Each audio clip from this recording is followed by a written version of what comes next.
Hi అండి. అందరికీ నమస్కారం. Welcome to my channel. ఈ వీడియోలో ఏపీ ఉద్యోగులకు, పెన్షనర్లకు చంద్రబాబు భరోసా. మీ పీఆర్సీ నా బాధ్యత అంటూ ఎస్ఎల్స్, డీఏ అరియర్స్ ఓకే. పూర్తి వివరాలు వీడియోలో తెలుసుకుందాము. వీడియో అయితే ఎక్కడే కానీ స్కిప్ చేయకుండా ఎండ్ వరకు చూసేయండి. అప్పుడే ఇన్ఫర్మేషన్ పూర్తిగా అర్థమవుతుంది. అలాగే వీడియో చూస్తున్న ప్రతి ఒక్కరు వీడియోకి లైక్ చేయండి ఫ్రెండ్స్. ఈ వీడియోని తోటి ఉద్యోగ, పెన్షన్ మిత్రులతో అయితే షేర్ చేయండి. కొత్తగా మన ఛానల్‌ని చూస్తున్నవారు ఇంకా ఎవరైనా సబ్స్క్రైబ్ చేసుకోకుంటే వెంటనే మన ఛానల్ అయితే సబ్స్క్రైబ్ చేసుకోండి. సో, దీని ద్వారా నేను చేసే లేటెస్ట్ వీడియోస్ అన్నీ మీ వరకు రీచ్ అవుతాయి. ఇక ఆలస్యం చేయకుండా వివరాల్లోకైతే వెళ్ళిపోదాము. ఫ్రెండ్స్ ఇక విషయానికి వచ్చినట్లయితే ఉద్యోగులకు దీపావళి ధమాకా సీఎం చంద్రబాబు తీపి కబురు. దీపావళి పండుగను పురస్కరించుకొని కూటమి ప్రభుత్వం రాష్ట్ర ప్రభుత్వ ఉద్యోగులకు భారీ బొనాంజా ప్రకటించింది. ముఖ్యమంత్రి చంద్రబాబు నాయుడు గారు ఉండవల్లిలోని తన నివాసంలో ఉద్యోగ సంఘాల నాయకుల సమక్షంలో ఈ శుభవార్తను మీడియాకు వెల్లడించారు. ఉద్యోగుల ముఖాల్లో చిరునవ్వులు పూయించేలాగా అనేక నిర్ణయాలైతే తీసుకున్నారు. డీఏ ధమాకా నవంబర్ 1 నుంచి అమలు.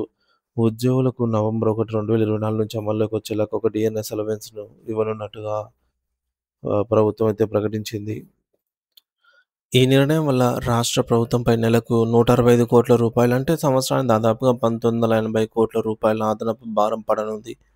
ఇది ఉద్యోగుల వేతనాల్లో గణనీయమైన పెరుగుదలను సూచిస్తుంది. రెండవది పోలీసులకు సరెండర్ లీవ్ చెల్లింపులు. పోలీసు శాఖ ఉద్యోగులకు పెండింగ్‌లో ఉన్న సరెండర్ లీవ్ సొమ్మును 2 దఫాలుగా చెల్లించనున్నారు. మొదటి విడత ఈ ఏడాది నవంబర్ నెలలో 105,00,00,000. రెండో విడత జనవరి 2026లో మరొక రూ. 105,00,00,000. ఈ చెల్లింపులు పోలీసు సిబ్బందికి పెద్ద ఊరటను కల్పించనున్నాయి. మూడోది ఆర్టీసీ ఉద్యోగులకు పదోన్నతులు. ఆంధ్రప్రదేశ్ రాష్ట్ర రోడ్డు రవాణా సంస్థ ఉద్యోగులకు పెండింగ్‌లో ఉన్న పదోన్నతులపై సోమవారానికి ఒక కీలకమైన నిర్ణయం తీసుకోనున్నట్టు ముఖ్యమంత్రి హామీ ఇచ్చారు. ఇది ఆర్టీసీ ఉద్యోగుల దీర్ఘకాల డిమాండ్‌ను నెరవేరుస్తుంది. అలాగే నాలుగోది చైల్డ్ కేర్ లీవ్స్ వెసులుబాటు. మహిళా ఉద్యోగులకు కేంద్ర ప్రభుత్వ మహిళా ఉద్యోగుల వలె చైల్డ్ కేర్ లీవ్స్‌ని ఈ మేరకు మహిళా ఉద్యోగులు ఎంతో అవసరమైన చైల్డ్ కేర్ లీవ్స్ విషయంలో ప్రభుత్వము శుభవార్త చెప్పింది. సో, ఏంటంటే 180 రోజుల చైల్డ్ కేర్ లీవ్‌లను మహిళా ఉద్యోగులు తమ పదవీ విరమణ చేసే వరకు సర్వీస్‌లో ఎప్పుడైనా వినియోగించుకునేలాగా వెసులుబాటు కల్పించారు. ఇది మహిళా ఉద్యోగుల కుటుంబాలకు బాధ్యతలను నెరవేర్చుకోవడంలో సహాయపడుతుంది. అయితే చైల్డ్ కేర్ లీవ్స్‌ను పెంచాలి అనే ప్రతిపాదన ఉందన్నమాట. సో, తదుపరి దశలో ఏమన్నా చైల్డ్ కేర్ లీవ్స్‌ను కేంద్ర ప్రభుత్వం వలె 2 సంవత్సరాలకు పెంచే అవకాశం అయితే కనిపిస్తోంది. ఇక ఉద్యోగ సంఘాల కార్యాలయాలకు ఆస్తి పన్ను రద్దు. ఉద్యోగ సంఘాల కార్యాలయాలు ఏవైతే ఉంటాయో ఆ భవనాలకు ఆస్తి పన్ను నుంచి పూర్తిగా మినహాయింపు ప్రకటించారు. అంతేకాకుండా ఇప్పటికే ఉన్నటువంటి బకాయిలన్నిటిని రద్దు చేశారు. ఈహెచ్ఎస్ ప్రక్షాళన 60 రోజుల్లో. ఉద్యోగుల వైద్య సేవల పథకం 60 రోజుల్లోగా పూర్తిగా ప్రక్షాళన చేసి మెరుగైన వైద్య సేవలను అందించేలాగా చర్యలు చేపడతామని సీఎం హామీ ఇచ్చారు. ఇది ఉద్యోగులు మరియు వారి కుటుంబాలకు అత్యుత్తమమైన వైద్య సేవలు అందేలాగా చేస్తుంది. ఏడోది పోస్టుల పేర్ల గౌరవప్రదమైన రెసిగ్నేషన్. పియూను, వాచ్‌మెన్, అటెండర్లు, ప్లంబర్లు, జూనియర్ అసిస్టెంట్ వంటి పోస్టుల పేర్లను మరింత గౌరవప్రదంగా ఉండేలాగా రీడెసిగ్నేషన్ చేయాలని ప్రభుత్వం నిర్ణయించింది. ఇది ఆయా ఉద్యోగుల ఆత్మగౌరవాన్ని పెంచుతుంది. ముఖ్యమంత్రి ఇంకా ఏమన్నారంటే ఈ సమావేశానికి ముందు మంత్రివర్గ ఉపసంఘం సభ్యులు పయ్యావుల కేశవ్, నాదెండ్ల మనోహర్, సత్యకుమార్ యాదవ్ సచివాలయంలో ఉద్యోగ సంఘాల నేతలతో సమావేశమై వారి సమస్యలను తెలుసుకున్నారు.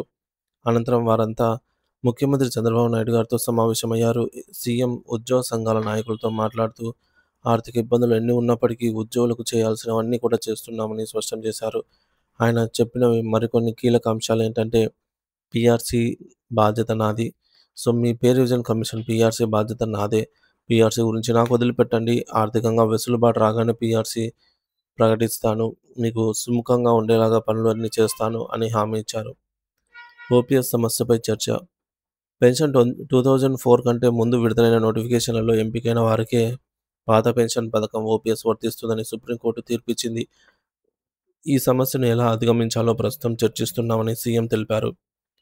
పెండింగ్ బకాయిల పర్వతం. గత ప్రభుత్వం మిగిల్చినటువంటి ఆర్థిక విధ్వంసాన్ని సరిదిద్దేందుకు గత 15 నెలలుగా తీవ్ర ప్రయత్నాలు చేస్తున్నామని సీఎం అన్నారు. కొన్ని బిల్లులు చెల్లించినప్పటికీ ఇంకా 34,184,00,00,000 మేర పెండింగ్‌లో ఉన్నాయని బిల్లులు వెల్లడించారు.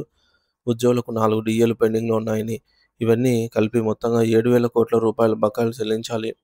ఉద్యోగులందరికీ 4 విడతల సరెండర్ లీవ్ బకాయిలున్నాయి. పోలీసులకే ఒక్కో విడతకు రూ. 210,00,00,000 చొప్పున మొత్తం రూ. 835,00,00,000 చెల్లించాలి. మిగతా ఉద్యోగులకు కూడా ఈ బకాయిలను చెల్లిస్తామని సీఎం హామీ ఇచ్చారు. ఈ దీపావళికి ఉద్యోగుల జీవితాల్లో మరింత వెలుగు నింపాలని ప్రభుత్వం ఆశిస్తోంది.